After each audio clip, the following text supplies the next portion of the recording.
Alain Delon est un célèbre acteur et producteur de cinéma français. Malgré une carrière glorieuse, Alain Delon a suscité la controverse à plusieurs reprises en raison d'informations scandaleuses sur sa vie privée. Récemment, après sa triste disparition, même son fils a admis ce que nous soupçonnions tous. Enfance. Alain Fabien Maurice Marcel Delon est né à Achaux, une commune des Hauts-de-Seine, en France, le 8 novembre 1935. Il est le fils de Fabien Delon, 1904-1977, directeur de Regina, un petit cinéma de quartier, et d'Edith Arnold, 1911-1995, jeune employé de pharmacie. La famille Delon est originaire de Saint-Vincent-l'Espinasse, dans le Tarn et la Garonne. Son arrière-grand-père paternel, Fabien Delon, 1829-1909, a été décoré de la Légion d'honneur en 1892 et sa grand-mère, Marie-Antoinette Evangelista, a épousé Jean-Marcel Delon, collectionneur chez Prunelli of Few-Morbeau. On prétend que la famille Evangelista est apparentée au Bonaparte. Les parents d'Alain se séparent en 1939, alors qu'il n'a que 4 ans, et son père disparaît de sa vie pendant une longue période. Malgré un lien affectif fort, sa mère confie Alain à une famille d'accueil dont le père est gardien à la prison de Fresnes.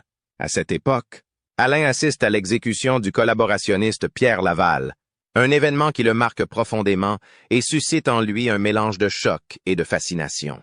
À l'âge de 8 ans, Alain est envoyé dans un pensionnat de religieuses à Issy-les-Moulineaux, Parse, qu'il ne peut plus rester dans sa famille adoptive et ne peut pas retourner chez sa mère. Il y rencontre Gérard Salomé, qui deviendra l'un de ses plus proches amis et passera son adolescence avec lui. Alain change plusieurs fois d'école à cause de son caractère rebelle, qu'il attribue au traumatisme de la séparation de ses parents et obtient de mauvaises notes à l'école. Il abandonne l'école à l'âge de 14 ans. Sa mère, qui s'est remariée avec Paul Bologne, un maître charcutier, l'oriente vers le métier de charcutier en tant qu'apprenti dans la boucherie de son beau-père. Alain s'adapte rapidement au travail et devient rapidement l'un des employés les plus productifs de l'entreprise. À l'âge de 14 ans, il participe à un court-métrage intitulé « Les Rapt », tourné par le père de son ami. À 17 ans, Alain Delon abandonne l'idée de devenir maître charcutier et prend la place de son beau-père en s'engageant dans la marine française en tant que matelot. Il est envoyé en Indochine, en Asie du Sud-Est, en 1953 comme membre du corps expéditionnaire militaire français pendant la guerre d'Indochine. Mais en raison de son indiscipline, il est exclu de la marine au bout de 3 ans et emprisonné pendant 11 mois. De retour en France en 1956, Delon perd beaucoup d'argent et exerce divers métiers, comme portier ou serveur dans les quartiers difficiles de Montmartre. Finalement, comme il le reconnaît lui-même, il décide de vivre une vie de bohème à Montmartre. Une rencontre avec Brigitte Auber, une jeune actrice, le pousse à quitter ce monde et l'amène à rencontrer Jean-Claude Brialy, un acteur qui l'invite au Festival de Cannes. Sa beauté candide mais glaciale ne passe pas inaperçue. Il s'installe ensuite à Rome, où il vit avec Giampaolo Barbieri, un photographe de renommée internationale. Début de carrière. On lui propose un contrat qui peut le mener à Hollywood s'il apprend l'anglais. Bien qu'il commence un cours d'anglais en France, le voyage est annulé lorsqu'il est persuadé de travailler pour le réalisateur et scénariste français Yves Allégret. En 1957, Allégret joue pour la première fois avec Alain Delon dans le film Godot. La même année, l'acteur fait partie de la distribution de Fatty Bella et Tati, où il donne la réplique pour la première fois à Jean-Paul Belmondo. En 1958, il joue son premier rôle principal dans L'Amant pur, film dans lequel il rencontre l'actrice autrichienne Romy Schneider. Tous deux entament une longue romance malgré une méfiance réciproque initiale. Le couple en or du cinéma français est jeune, charmant et prospère, et est suivi avec intérêt par le public, tant au cinéma que dans les journaux. Le film avec Schneider est mal accueilli par la critique, mais Delon joue ensuite dans 2 films de Michel Boiron. Les femmes sont faibles et Le désir de vivre sont tous deux sortis en 1989. Dans ces 2 films, elle joue le rôle d'une jeune femme au cœur battant. Mais c'est avec René Clément que Delon connaît son premier véritable succès au cinéma, en interprétant Crime en un coup, un roman de Patricia Highsmith. Ce film, qui a connu un énorme succès au box-office, a fait de Delon une célébrité internationale. Lors d'une interview télévisée, l'acteur a déclaré qu'il s'était battu pour obtenir le rôle principal parce que le réalisateur avait d'abord pensé à lui pour un autre rôle. La rencontre de DeLong avec Luchino Visconti marque un tournant dans sa carrière internationale. Dans le chef-d'œuvre de Visconti, Rocco et ses frères d'Insuccana, DeLong joue un personnage pur et tolérant, très différent de ses rôles ultérieurs. Le film est un grand succès, remportant le Lion d'argent à Venise, et Visconti reprend DeLong sous son aile, devenant l'un de ses principaux mentors. Visconti convainc DeLong et Romy Schneider de jouer dans un opéra à Paris, ce qui constitue leur début sur scène. In Italy, DeLong continue d'apparaître dans d'autres œuvres de grande valeur artistique, comme l'Église, 1961, de Michelangelo Antonioni, dans lequel il joue avec Monica Vitti, reprenant le rôle de la coqueluche qu'il avait déjà joué en France avec Clément. Le film remporte le prix du jury au Festival de Cannes. Clément fait de nouveau appel à DeLong pour jouer dans la comédie Chez Gioia Vivre en 1961, qui raconte les aventures de deux jeunes gens avant la marche sur Rome. En 1962, DeLong apparaît dans un épisode de la comédie de Julien Duvivier intitulée Les Tentations quotidiennes. L'année suivante, dans Le Chat du Pardo de Luchino Visconti, il devient mondialement célèbre en jouant le rôle du prince Tancrède. Falconeri aux côtés de célébrités telles que Burt Lancaster et Claudia Cardinal.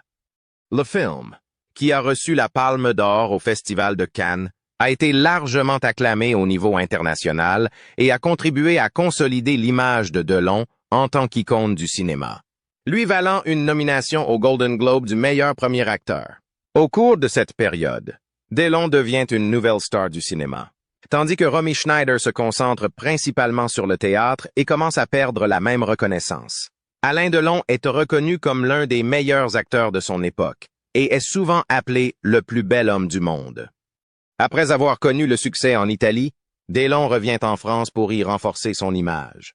À cette époque, il a l'occasion de faire équipe avec Jean Gabin, son idole et sa pierre de touche cinématographique, dans le film d'Henri Verneuil intitulé Big Shot at the Casino 1963. Le rôle de DeLong avait d'abord été attribué à Jean-Louis Trintignant.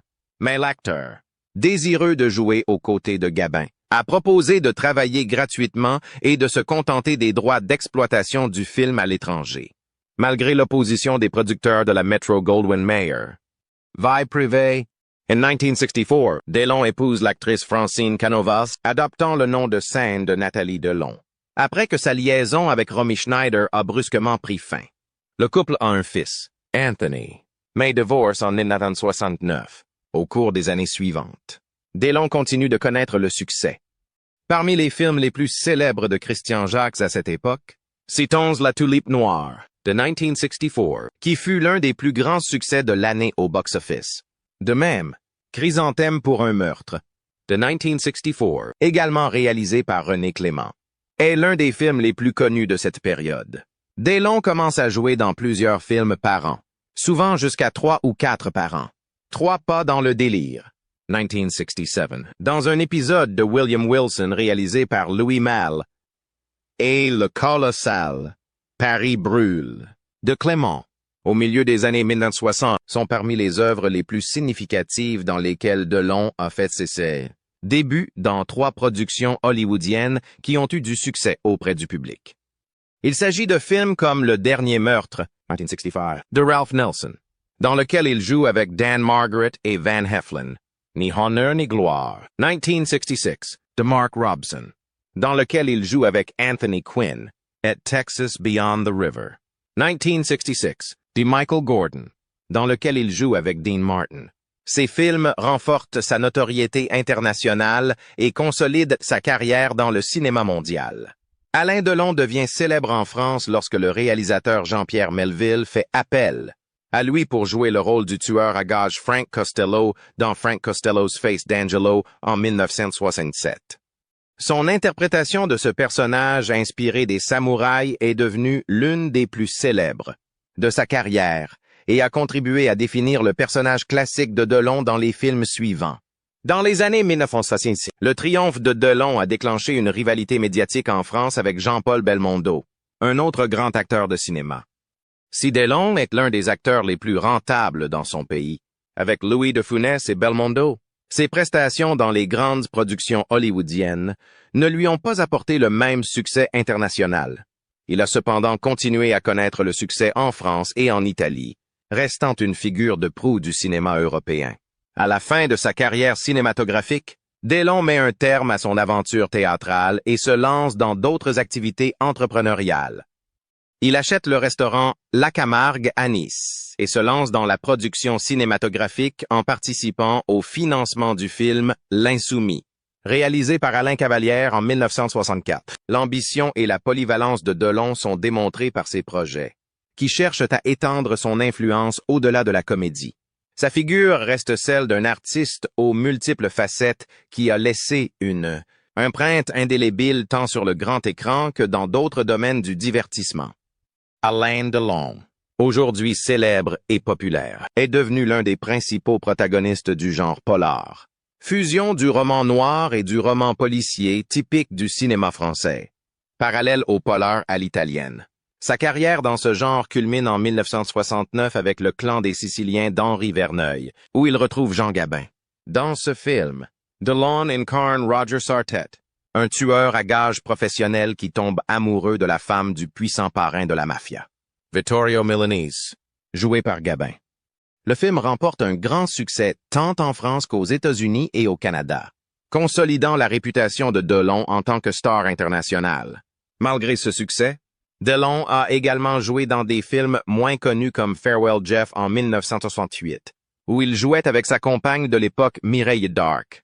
Cependant, dans La Piscine 1969, un drame psychologique de Jacques Deray, Delon prend une décision majeure, imposant son ancienne partenaire Romy Schneider et rejetant Monica Vitti comme partenaire féminine. La tension dramatique entre les personnages et les retrouvailles sur le plateau du couple Delon-Schneider captent l'attention du public et rendent le film emblématique.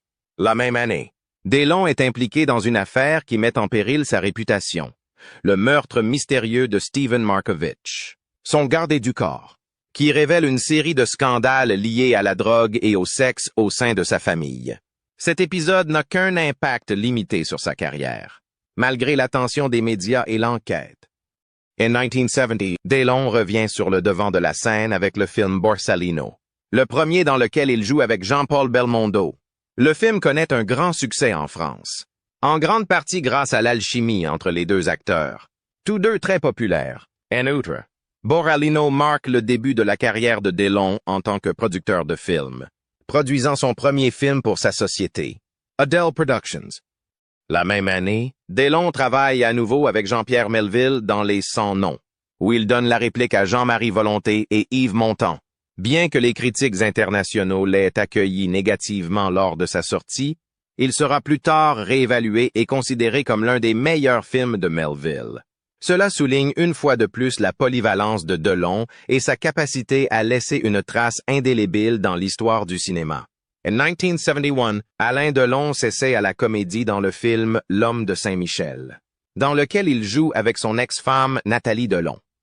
Le film n'obtient cependant pas le succès escompté, confirmant que le genre de la comédie n'est pas celui qui convient le mieux au talent de Delon. La même année, il rejoint une distribution internationale pour le western Soleil Rouge, où il joue avec Charles Bronson, Toshiro Mifune et Ursula Andress. En 1972, Delon retrouve son intérêt pour le cinéma d'art et d'essai en réalisant La prima notte di Quiete de Valerio Zurlini. Dans ce film, il offre l'une de ses interprétations les plus intenses et les plus personnelles en jouant le rôle de Daniel Dominici, un professeur qui tombe amoureux d'une de ses étudiantes.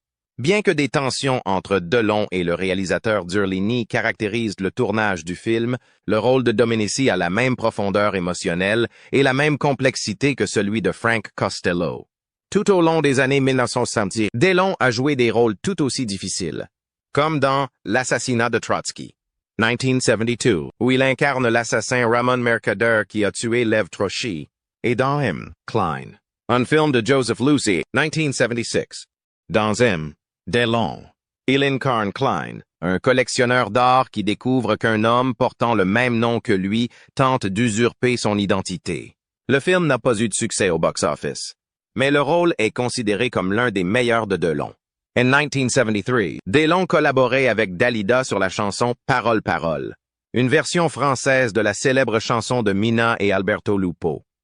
La chanson devient un grand succès et consolide l'image de Delon en tant que musicien. À partir du milieu des années 1970, Delon se concentre presque exclusivement sur des films policiers violents, où ses personnages deviennent de plus en plus stéréotypés et répétitifs, tels que dans La mort d'un charognard. 1977. Il participe également à des productions internationales plus modestes et moins connues, comme Airport Katie 1979. Delon joue avec Ricardo Cucciola. En 1975, Delon joue le rôle du célèbre justicier masqué dans le film Zorro de Duccio Tessari, démontrant une fois de plus sa capacité à incarner des personnages emblématiques. Sur le plan personnel, Delon a entamé une relation avec l'actrice Mireille Darc en 1968. Leur idylle durera jusqu'en 1983 et marquera une période importante de sa vie privée. Le public continue de regarder ses films avec enthousiasme malgré les critiques négatives. En tant que producteur, il est heureux de dire que le succès est garanti si le mot « flic » figure dans le titre. En 1977, Flick Story, avec Jean-Louis Trintignant et réalisé par Jacques Deray, est l'un de ses plus grands succès en tant que producteur. Au cours des années 84, il participe au film Three Men to Be Fell, toujours réalisé par Jacques Deray, avec l'actrice italienne Dalila Di Lazzaro. En 1981, il participe à la coproduction internationale de Spy's Nest, qui devient l'un des films les plus vus de l'histoire du cinéma soviétique, avec plus de 46,5 millions de spectateurs. En 1981, il fait ses débuts de réalisateur dans By the Skin of a Cop, un film qu'il écrit, produit et interprète avec sa future compagne Anne Parigio. Le film est un succès au box-office mais ne répond pas aux attentes. En 1994, Alain Delon joue dans Un amour de cygne, réalisé par Volker Schlöndorff d'après l'œuvre éponyme de Marcel Proust, avec Ornella Muti et Jeremy Irons. Dans ce rôle, il incarne Charles Barron, un homme vaincu, obsédé par la nostalgie et le mépris de la société contemporaine. Ce personnage n'est qu'un des nombreux rôles que l'acteur interprétera par la suite, tous mettant en scène des personnages d'hommes désespérés et perdants.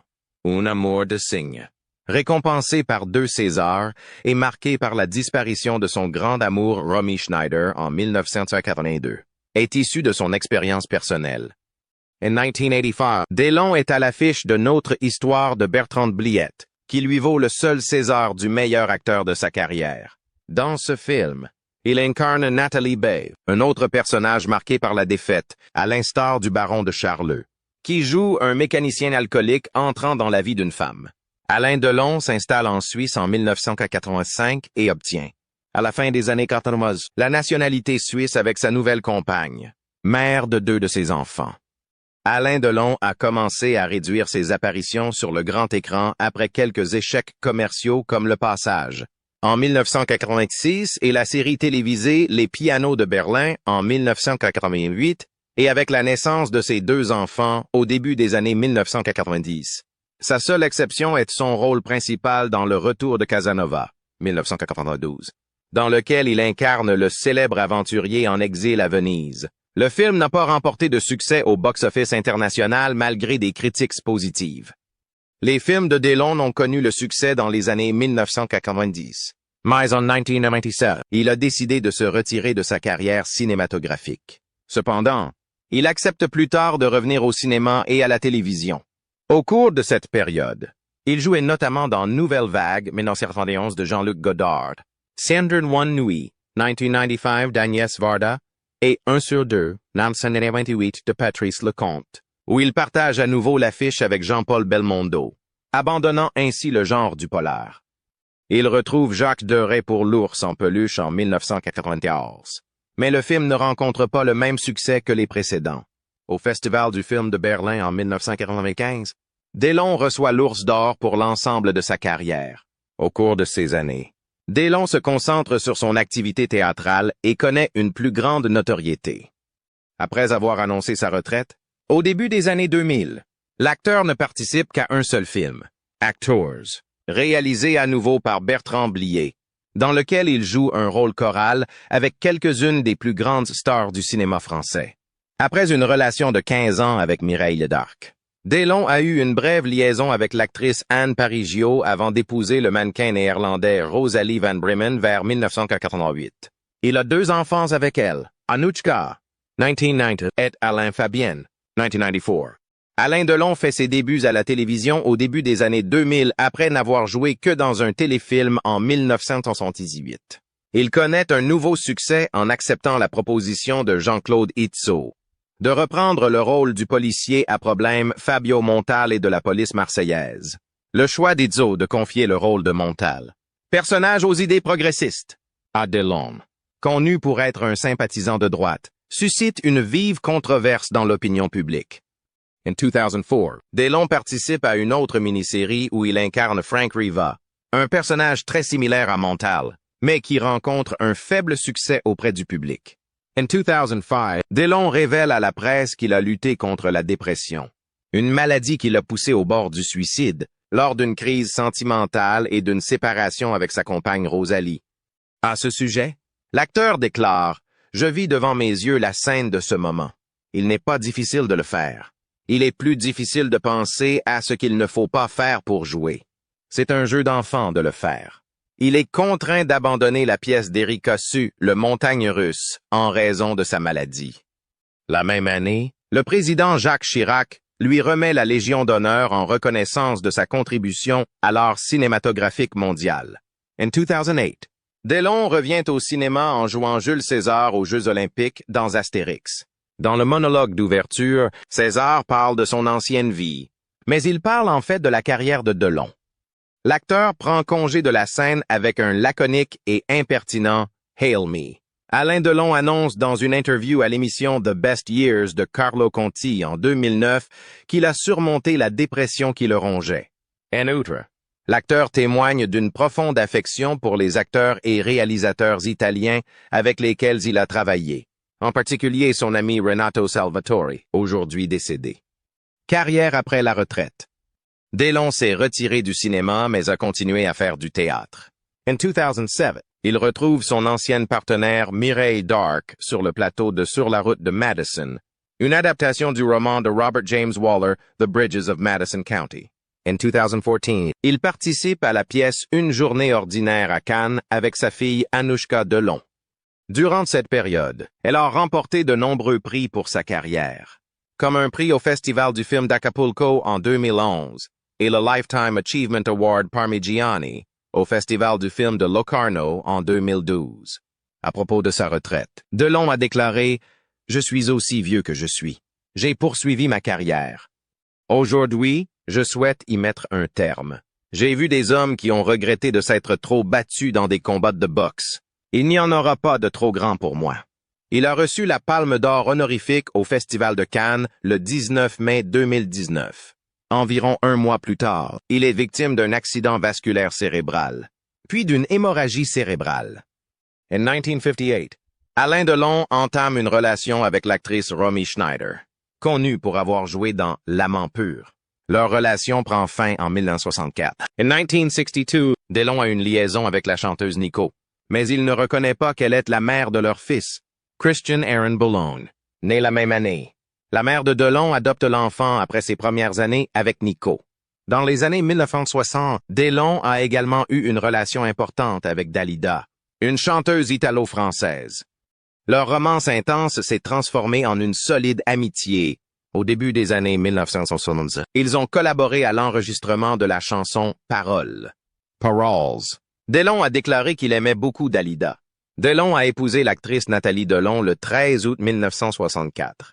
Ils ont eu leur deuxième enfant, Anthony Delon, né en 1964, qui deviendra acteur et sera le grand-père du mannequin Alison LeBorges en 1946. En 1968, son mariage avec Nathalie se termine par un divorce. Delon a eu une liaison avec l'actrice Marisa Mel dans les mois qui ont précédé son mariage. Mais il l'aurait quittée la veille de son mariage avec Nathalie. De 1968 à 1980, Delon a eu une liaison avec l'actrice Mireille Dark, connue pour avoir joué dans Adieu Jeff. Delon a également flirté avec les actrices Véronique Jeannot, Sylvia Crystal, Sydney Rome et Dalila Di Lazzaro dans les dernières années de cette relation. Delon a eu une brève relation avec l'actrice Anne Parigio de 1942 à 1944. puis avec Catherine Pironi après la fin de sa relation avec Dark. Delon a eu une relation avec Rosalie Van Bremen, un mannequin néerlandais, en 1987. Ils ont 2 enfants.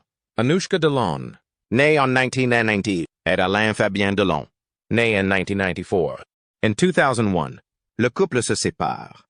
Au 3e millénaire, Delon rencontre Hiromi, une japonaise. Bien que quelques documentaires aient été réalisés sur le passé tumultueux de Delon, il n'a jamais autorisé de biographies officielles sur sa vie. Alain Delon a longtemps été identifié comme gaulliste et nationaliste, avec des convictions proches de celles de Brigitte Bardot.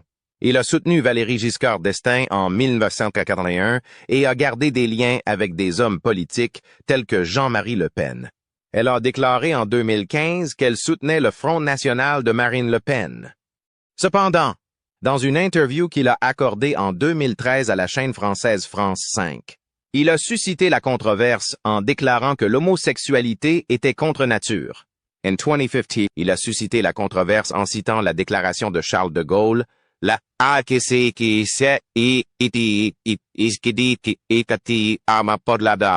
France est une nation de race blanche, et en soutenant l'extrême droite française.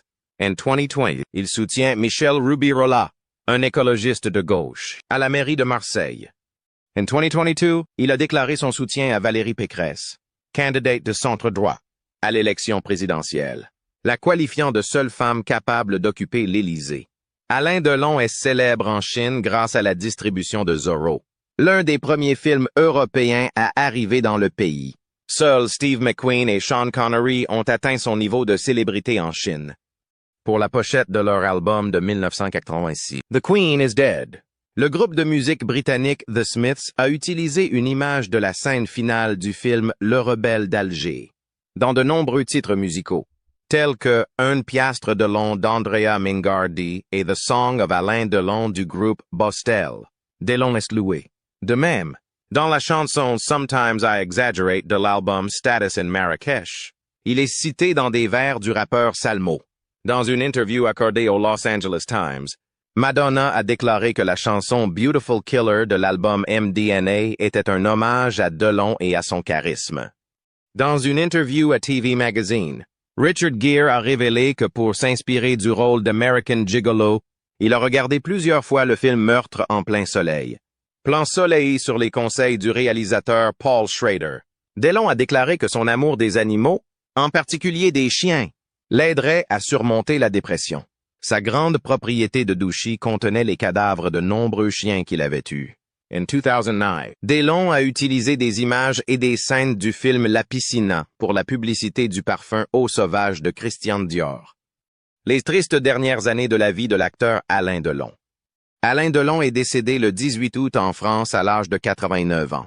Pendant de nombreuses années avant sa mort, il n'est pas apparu en public.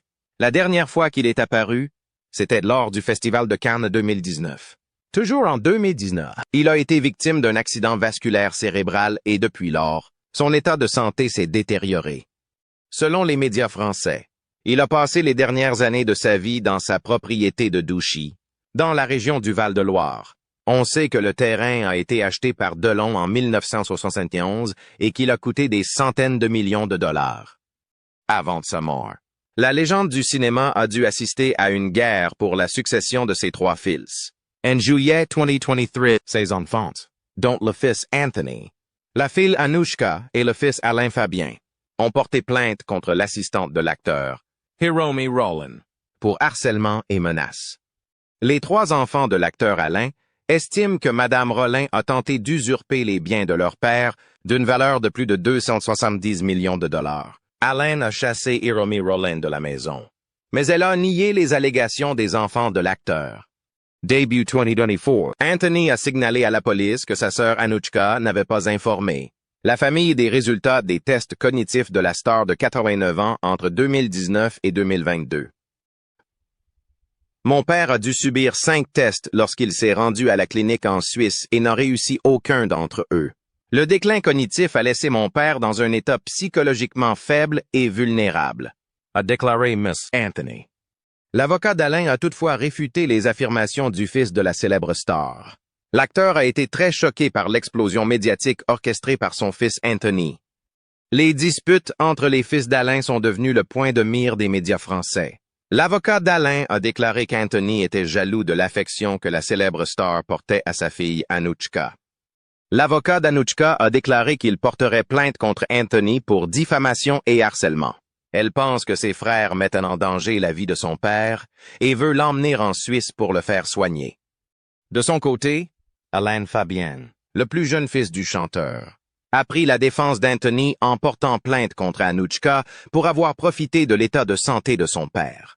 En mars dernier, Anouchka a porté plainte contre les deux frères pour violation de leur droit à la vie privée. Anthony et Alain Fabian seront jugés en avril 2025.